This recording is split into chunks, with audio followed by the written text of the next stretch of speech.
दोस्तों यूं तो हम सब जानते हैं कि सरजमीन पाकिस्तान पर एक ऐसा इलाका भी पाया जाता है जिसे हम इलाका गैर के नाम से मौसूम करते हैं,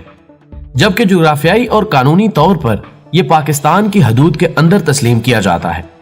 लेकिन इस कबायली इलाके में अभी तक पूरी तरह पाकिस्तान के कवानीन नाफिज नहीं होते। लेकिन हमारे बहुत कम दोस्त इस हकीकत से आशना होंगे कि हमारे पड़ोसी मुल्क भारत के पास भी एक इलाका ऐसा है जो कि बज़ाहिर इस कलमे रू में शामिल है, लेकिन वहां पर एक ऐसा कबीला आबाद है जो ना तो भारतीय कवानीन को तस्लीम करने पर तैयार है और ना ही वो मुहज़्ज़ब अंदाज़ जिंदगी अपनाने पर रजामंद है, बल्कि इस कबीले से ताल्लुक रखने वाले लोगों का तर्ज जिंदगी इस नोयत का है कि जिसको देखते हुए बजा तौर पर कहा जा सकता है कि वो उन जंगली कबाइल से ताल्लुक रखते हैं जिनकी कहानियां आज की 21वीं सदी में सिर्फ किताबों तक महदूद है।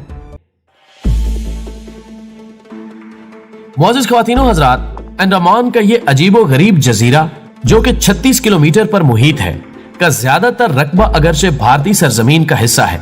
लेकिन इसका कुछ हिस्सा थाईलैंड और बर्मा के पड़ोस में होने के नाते वहां की हुकूमतें भी इसकी मिल्कियत की दावेदार हैं। इस जजीरे पर जहां दीगर घने दरख्तों की बहुतात है, वहां इस जजीरे पर मिर्जान के बागात भी इसके हुस्न के जामिन हैं, जो कि तकरीबन 5 से 8 किलोमीटर के इलाके पर फैले हुए हैं। लेकिन इस जजीरे की इनफरादियत ये बागात नहीं, बल्कि इस पर बसने वाले वो मकीन हैं जिनकी तादाद 50 से 400 तक बताई जाती है। ये वो इंसानी गिरोह है जिनकी ना सिर्फ अपनी जिंदगी इसी जजीरे की रंगीनियों से मानूस है, बल्कि ये नस्ल दर नस्ल इसको अपना घर समझते हुए इसे किसी तौर भी छोड़ने पर रजामंद नहीं। दोस्तों, एक सर्वे रिपोर्ट की रोशनी में 2001 में इस जजीरे के मकीनों की कुल आबादी 117 नफूस पर मुश्तमिल थी, लेकिन इसके 10 साल बाद यानी 2011 में किए जाने वाले सर्वे ने उस वक्त दुनिया को हैरान कर दिया जब यह इंकिशाफ हुआ कि उनकी आबादी कम होकर सिर्फ 40 रह गई है, जो कि इंतहाई खतरे की अलामत थी,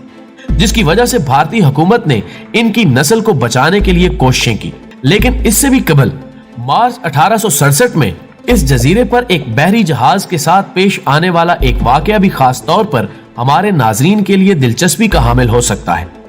जब वो अपने 106 मुसाफिरों के हमरा यहां से गुजर रहा था कि दौरान सफर इसमें कोई खराबी वाक़ हो गई और इसे यहां रुकना पड़ा, जिसके बाद उसके मुसाफिरों ने जहाज से नीचे उतरकर वहां के माहौल का जायजा लेने की कोशिश की तो उन्होंने देखा कि छोटे कद और काले रंग के हामिल कुछ लोग अपने हाथों में नेज़े उठाए उन पर हमला आवर होने की कोशिश कर रहे हैं,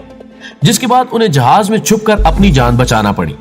जबकि बाद अज़ां वहां से निकलने के लिए उन्हें भारतीय नेवी की एक रेस्क्यू टीम की इमदाद की जरूरत पेश आई,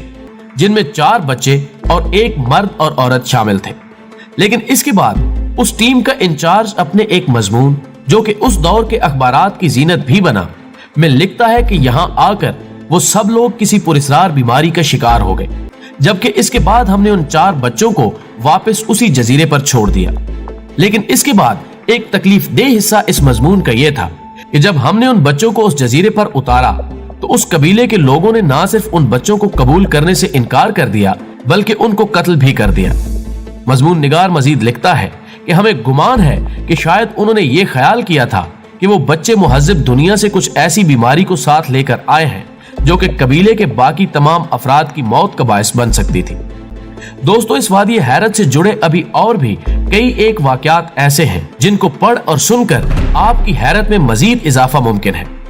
मिसाल के तौर पर 2004 में आने वाले समुद्री सुनामी की बदौलत बताया जाता है कि यह जजीरा 6 फुट तक पानी में डूब गया था, और जब 3 दिन के बाद जबकि वो पानी उतर गया तो भारतीय हुकूमत की तरफ से एक इमदादी टीम जब वहां पहुंची तो उसने देखा कि कुछ लोगों ने, जो कि पत्थरों और तीरों से मुसल्ला थे, ने उनको अपने करीब आने से रोक दिया, जिसके बाद मजबूरन उस इमदादी टीम के अफराद को वहां से वापस आना पड़ा। नाज़रीन, 26 जुलाई 2003 का यह वाकया भी आपके लिए किसी दिलचस्पी से खाली नहीं होगा, जब 2 माहीगीर सुंदर राज और पंडित तिवारी, जिनकी उम्रें 48 और 52 साल तक थीं, बदकिस्मती से रास्ता भटक कर उस जजीरे पर पहुंच गए। और जब ये दोनों अफराद उस जजीरे पर उतरे तो इंतहाई मुख्तसर अरसे में मकामी कबीले के जंगली लोगों ने उन दोनों को कत्ल कर दिया।